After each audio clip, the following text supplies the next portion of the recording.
আমার না কুলি পিঠা খুব পছন্দ। তো বাপু কুলি পিঠা কি?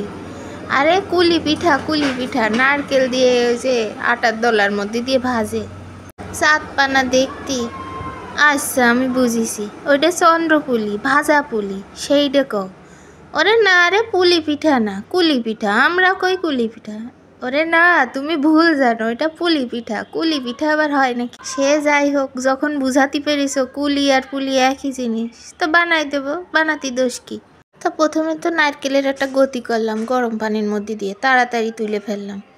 এইবার আর কি, এইবার এই যে আটা নিয়েছি 2 কাপ, তারপরে একটু লবণ নিয়েছি আর একটু 2 চামচ মতো চিনি দিয়েছি, একটু মুচমুচে হবে না। আর এই যে নারকেলটা গরম পানির মধ্যে এবার তুলে নিতে হবে না। তুলে নিয়ে এটা ভালো মতো এবার এর কায়দা করে ছুরি দিয়ে একটু কায়দা কানুন করলেই উঠে যাবে না। এ আর বেশি কসরত লাগবেন না, হাতেও ব্যথা হবেন না, সহজ পদ্ধতি।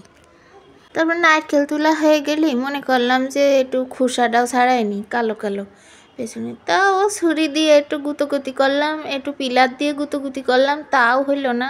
ও তাছে থাকুক গাদিনি, ওই কালোটা খালি কিছু হয় না, কালোটাই পুষ্টি, বোঝেননি? এইবার যে আটা চিনি আর লবণ দিয়ে মিশাই রাখিলাম, সেইটার একটা গতি করা যাক। একটু উষ্ণ গরম পানি নিতে হবে না, নাইলে আবার কি হবে না, চাবাতি পিঠে চাবাতি দাঁতের মাড়িতে খুলে আসবে না দাঁত, তারপরে আবার দাঁত ব্যথা হয়ে যাবে না, গাল ব্যথা হয়ে যাবে না, আর কিছু খাওয়ার সৌভাগ্য হবেন না 1-2 দিন। তারপরে আর কি, ওই যে খোসা সহ নারকেল টুকরো টুকরো করে হচ্ছে ব্লিন্ডারে দিয়ে দিবানে, নারকেল কুড়ানি ছাড়াই একদম নারকেল কুড়ে ভর্তা হয়ে থাকবেন। তারপরে আর কি, আমার পেদু আবার উঠে পড়িল, তা পেদুর জন্য আবার একটু ওই আটা দিয়ে একটু চিনির পরোটা বানাই দিচ্ছি, যাতে এসে আবার না বসে থাকে আমার পাশে। ও বসে থাকলে আবার আস্তে ধীরে কাজ করতে হবে না, তাড়াহুড়ো করে করতে পারবেন না। তাই আবার একটু পরোটা বানাই দিলাম। এই পরোটা বানাই দিলি ওর খাতি যা টাইম লাগে, একা একা খাতি 1/2 ঘন্টা পার হয়ে যাবে না। তারপরে এই যে নারকেল যে ব্লিন্ডারে করে নিলাম, সেইটা এবার একটা সুন্দর কড়াইতে দিয়ে দিবানে, বেশি করে একটু চিনি দিতে হবে না। আর হচ্ছে 4-5টা মতো এলাচ দিবানি, আর 4-5টা মতো দারচিনি দিবানি, দিয়ে হালকা একটু লবণ দিবানি, দিয়ে ভালো করে একটু চিনিটা গলিয়ে নারকেলটা ভালো করে একটু আটা আটা করে নিতে হবে না। আর যত চিনি দেবেন তত মিঠা লাগবে না। আমি একটু চিনি কম খাই, একটু আমার বুঝ মতোই দিয়েছি। তারপরে আর কি, এইটা একটু নামাই নিতে হবে না, অল্প ঠান্ডা হতে হতেই এইদিকে রুটিগুলো বেলে নিতে হবে না। বেশ বড় সড়ো করে রুটি বেলতে হবে না, একদম পাতলা করে বেলে নিতে হবে না। আমি বেশ পাতলা করে বেলে নিয়েছিলাম। এবার নিজের ইচ্ছা মতন ছোটো বড় যেমন সাইজের পারেন সেরকম সাইজের একটা অর্ধচন্দ্র আঁকায় নিতে হবে না, বানায় নিতে হবে না। তো আমি আবার এরম করেই করি, আমি আবার হাত দিয়ে মুড়তে পারি না, হাত দিয়ে মুড়তে গেলেই হ্যাঁকা ব্যাকা টেরা হয়ে যায়। তাই আমার সহজ পদ্ধতি এই চামচ, কাঁটা চামচ পদ্ধতি, এইটারে বলে কাঁটা চামচ পদ্ধতি, বুঝলেন কি না?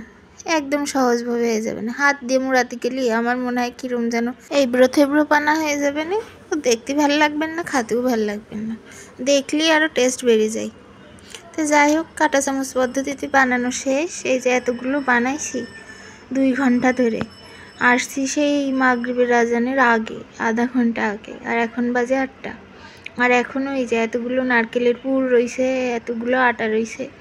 আল্লাহর রাস্তা শেষ হলো, এইবার শুধু ভেজে নিলেই হয়ে যাবে না, ভাজতে হবে না। বানানো যত কষ্ট, প্রথম বেশ মজাই লাগে, তারপরে একদম এত অধৈর্য লাগে কখন শেষ হবে। আর ভাজা মজাই আলাদা। প্রথমে 3টে দিলাম, তারপরে মনে করছি এত তেল দিয়েছি 3টে দেবো কেন, একসাথে 7-8টা ভেজে ফেলবো। তারপরে সবগুলো এরকম করে ভেজে নিলাম। বড় একখান হাঁড়িও নিয়েছি ধোয়ার জন্যে। আর আমার মোটমাট গুনে দেখলাম যে একদম 40টা হয়েছে। কি অস্বাভাবিক ব্যাপার, এত হইলো কিরম করে, বানাতেই আছি। সে যাই হোক, বানাতে যতক্ষণ লাগলো, খাতি বাপু তার 1%ও সময় লাগবে না। খাতি লেগেছে 10 মিনিট, আর বানাতে লেগেছে 2 ঘন্টা, 2.5 ঘন্টা। তাহলে বোঝেন অবস্থা, 2.5 ঘন্টা পরিশ্রম করে 10 মিনিটই শেষ, এটা কোনো কথা? আর একটু ধীরে খাওয়া উচিত ছিল।